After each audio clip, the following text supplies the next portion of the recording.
If you want to make your live streams in OBS look really professional with transitions like this one, or even more complex transitions like this one, stick around. I'm going to show you exactly how to do it.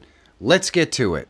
Here we are in OBS, and first I'm going to show you how to do the simple transitions. There really isn't all that much to it. You can see the scene transitions menu over here on the right. I have it set to cut, and when I select one scene over another, you see it just cuts from one scene to the next. There aren't any settings you can really change on this. It just does that. The next one we're going to show you is the fade. When you select fade here, you can change the duration of the fade, but there aren't any other settings you can change. And you'll see when I change scenes, it fades from one scene to the next. It's a pretty nice looking transition. It's built in and it's really pretty easy. The next one we're going to select is swipe. You can change the duration on this one too. And we're going to click this little gear here and we're going to select properties. And you can see here you can choose your direction that you want to swipe. And for now I'm going to uncheck this swipe in to give you an idea of what it looks like. Then we go and change our sources.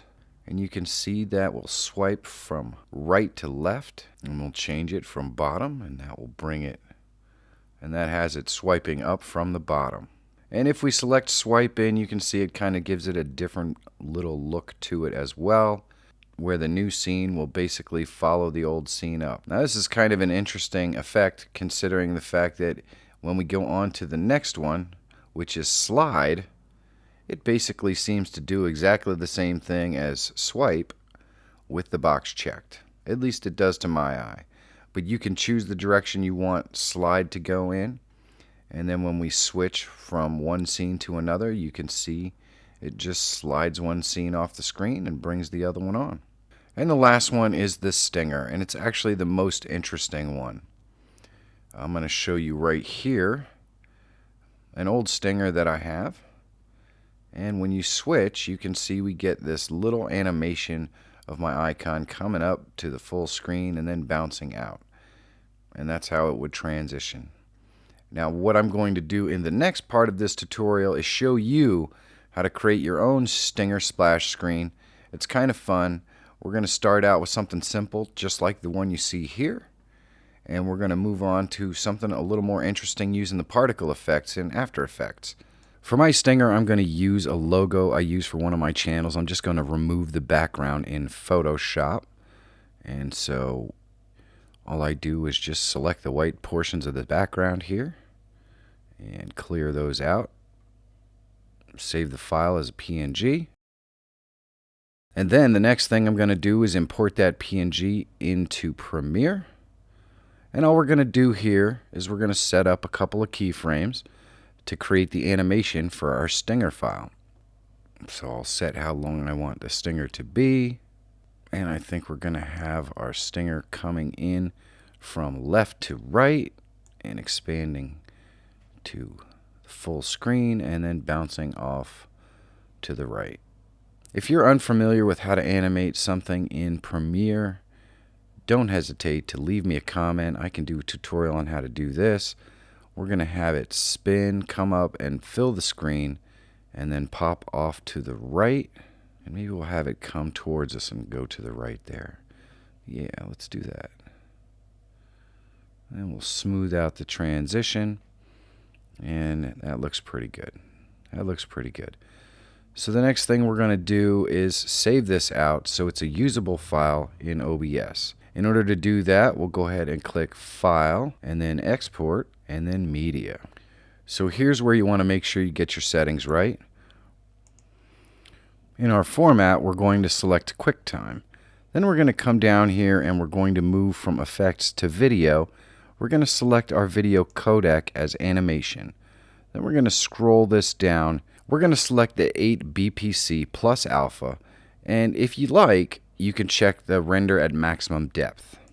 Then we're going to go ahead and click Export, and in just a moment or so, our video is exported. Next, we're going to go back into OBS. We're going to go back to Scene Transitions, and we're going to click the little plus button and select Stinger. We're going to name our stinger, and then go ahead and click Browse. Find that file that we just created. And you can see there are some different settings that you can change here. You can experiment with these. Once we have it set up, we go here and we just select one scene to the next. And you can see our little icon logo will do its thing. Now while you're in Premiere, you can actually add audio to this, and it'll add the audio transition into the stinger as well. So if you wanted your stinger to make some sort of swooping noise or swishing noise or funny sound, you could put that into the video file in Premiere when you export it, and then your stinger will have a silly sound as well. For this last stinger, I'm going to show you how to do a little bit of a particle effect in After Effects. Now, I'm not really going to get too deep into how the particle effect stuff works. If you're interested in seeing me do a tutorial on how to use the particle effects in After Effects, leave me a comment below. But just so you are aware, you can set how long you want this to work, how many particles you want there to be, the duration of the particles, and the duration the particles will last. You can set it up so it's just a quick burst and they disappear very fast, or you can set it up so it's a long, prolonged stream of objects coming across the screen or coming at the screen, or however you want it. You can always angle these particles in different ways. I'm going to show you here how to use a texture in your particles. We're going to use a leaf texture, but you can literally use any texture you want.